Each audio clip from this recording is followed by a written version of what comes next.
Bonjour à tous, nous sommes le lundi 4 octobre et nous fêtons Saint François d'Assise. En ce lundi, je vous invite vraiment à louer Dieu, louer notre Seigneur, non seulement comme l'a fait Saint François d'Assise pour toutes ses créatures, mais à louer le Seigneur pour Saint François d'Assise. Sa vie nous éclaire d'une manière particulière et à juste titre, on peut considérer qu'avec d'autres saints, bien sûr, il est une des figures essentielles de notre temps, de notre époque.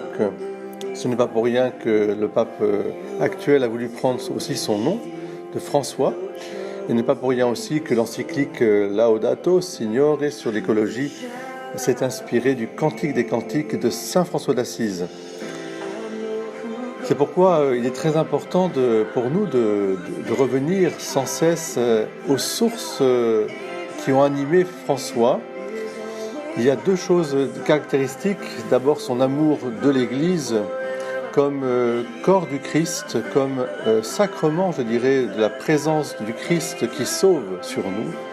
Il était tellement animé par cela qu'il voulait reconstruire l'Église, restaurer l'Église qui était fissurée, et il pensait que c'était d'abord par la reconstruction des édifices en pierre.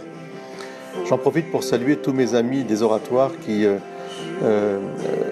restaurent et rénovent notre patrimoine, en particulier toi Jean-Marie Rouvier, mon frère, du côté de Grasse avec toute ton équipe. Et puis Saint François a compris que la restauration de ces pierres, elle était, je dirais bien sûr, un signe d'une restauration beaucoup plus importante, celle de la confiance, de l'harmonie, de la communion entre Dieu et les hommes par le Christ Jésus, de cette communion avec la créature, aussi la création tout entière. Et ça, c'est l'Évangile. Donc il s'est mis à prêcher simplement l'Évangile et à vivre, je dirais, de l'Évangile comme une règle de vie, littéralement, un système, on pourrait dire, à la fois de vie humaine, économique, sociale.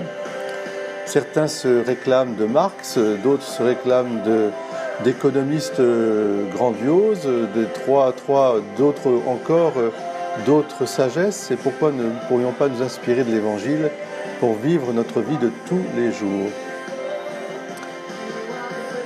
Alors moi je vous invite justement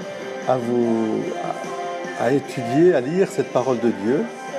Et vous voyez, aujourd'hui, dans la lecture de la messe d'aujourd'hui, dans le quotidien, nous avons Jonas qui écoute la parole de Dieu, mais ne veut pas aller prêcher la pénitence et le repentir, et il s'enfuit.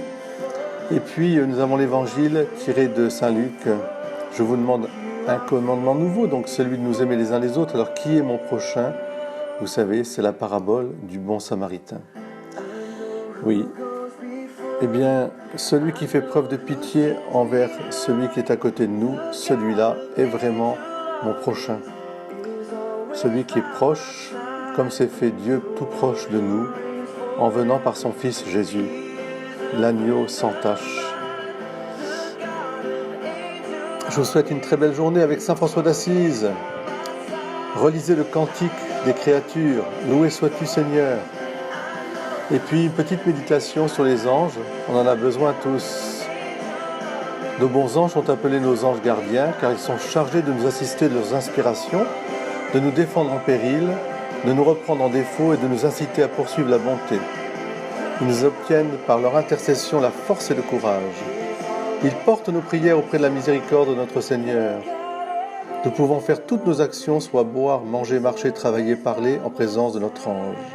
Imitons donc notre ange gardien dans sa douceur, son humilité, sa charité et son amour du prochain. Saint François d'Assise, priez pour nous. Amen.